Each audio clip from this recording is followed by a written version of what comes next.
December 7th, 1941. No American will ever forget this Sunday morning in Hawaii. Across the blue waters of Pearl Harbor, the Pacific Fleet rides serenely at anchor. There is peace and quiet in Honolulu. There is a hope for peace in the hearts of all Americans. There is a forceful plea for peace in the words of the President of the United States. But his last message to Japan's emperor falls on deaf ears. Grim silence is the reply. No outward sign reveals what may be the nature of the Mikado's answer. In Washington, Secretary of State Hull continues peace negotiations with Jap Ambassador Nomura and Special Envoy Kurusu, not knowing that genial smiles mask murder in their hearts.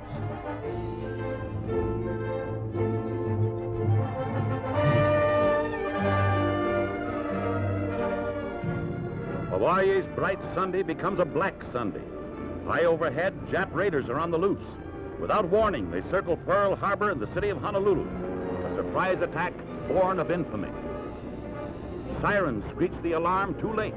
Already the yellow men have unloosed their bombs. Planes sweep the Waikiki district. The sky rains death and destruction. Caught unawares on this fateful Sunday morning, Americans quickly and calmly evacuate the danger districts. Swiftly, the United States Air Force gets underway for interception, for revenge. The sky fills with planes. Japan has struck. America now strikes back. There is no panic. Great fires are kept well under control. Volunteer defense units join the regulars as incendiary bombs demolish a vast area of homes. Again, Jap bombers roar in from the sea. Again, American fighter planes take to the air. 41 Jap bombers fall in flaming destruction. Homes of defenseless people become the targets of Japan's treachery. In all, 4 attacks are made. 4 times, waves of Jap planes appear. In the heart of the city, a water main is ruptured. From Pearl Harbor, a sinister plume of heavy smoke rises skyward. War's finger on America's Gibraltar. United States pilots continue the chase. In the distance, guns roar, and billowing smoke rises from Hickam Field. Military censorship blacks out scenes that might convey strategic information to the enemy.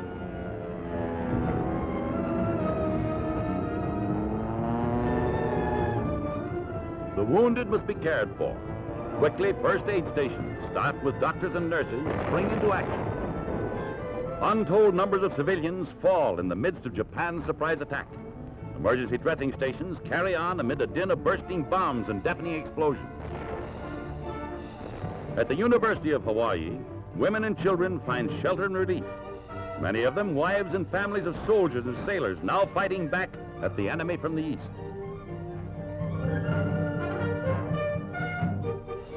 Hours after this dastardly attack, Japan declares war on the United States. Schools are counted among the Japs' military objectives. On the streets, everywhere, can be seen the results of the onslaught. Countless automobiles are riddled with machine gun bullets. Wreckage is strewn across great areas. Civilians immediately begin combing the ruins. In these masses of twisted steel are found parts of Japanese aircraft that reveal important secrets of enemy bombs, radios, and planes.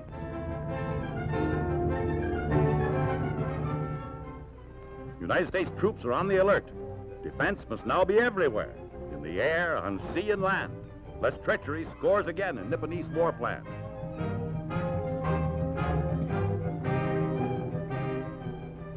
Beached by her captain, this 2-man Japanese submarine, 41 feet long and loaded with explosives, now lies a helpless wreck.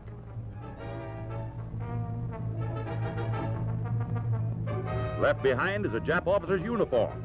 Its wearer is now in a military prison.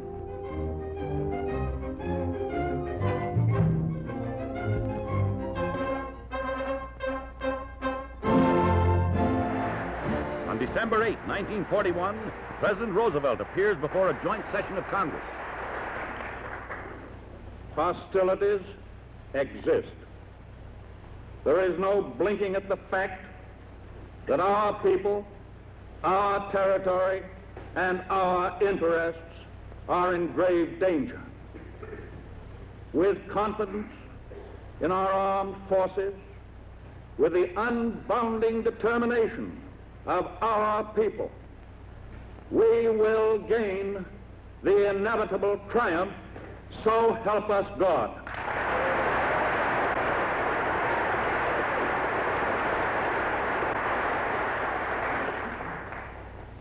I ask that the Congress declare that since the unprovoked and dastardly attack by Japan on Sunday, December 7th, 1941, a state of war has existed between the United States and the Japanese Empire.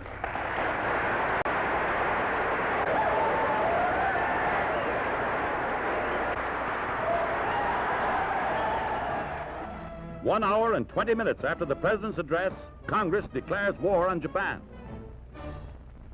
Immediate response from the youth of America.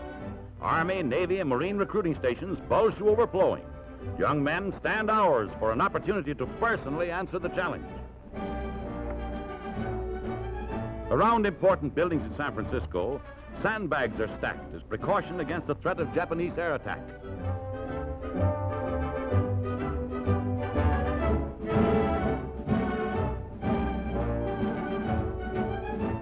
As the President's voice echoes around the world, America's submarine fleet gets underway. Somewhere in the Pacific, the Navy moves into battle, undaunted by the treachery at Pearl Harbor.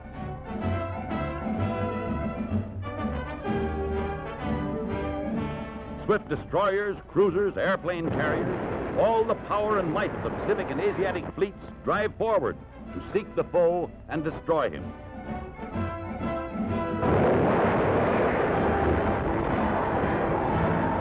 In the Atlantic, in the Pacific, in the waters of the Far East, the grim and desperate battle is being waged.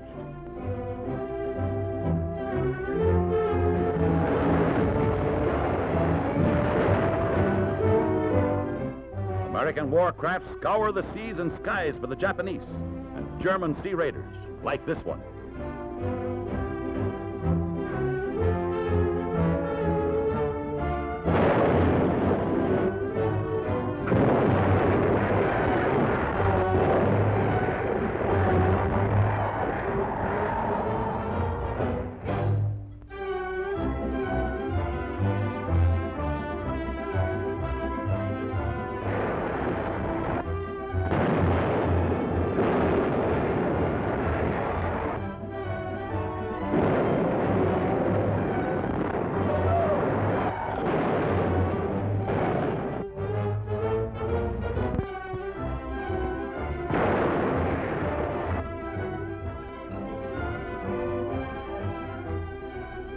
Survivors huddle in small, unprotected boats, cast adrift in a vast sea.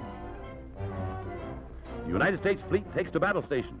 Its officers and men go forth in the knowledge that 130 million Americans are united for victory over Japan and its Axis partners. A righteous wrath that demands a swift destruction of aggressors. A wrath born of a desire for peace. Peace only when terror and lawlessness throughout all continents shall meet inevitable doom.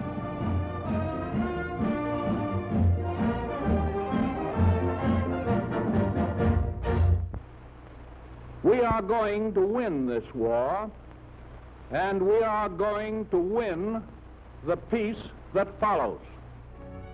America is at war. Its battle cry penetrates to the four corners of the earth.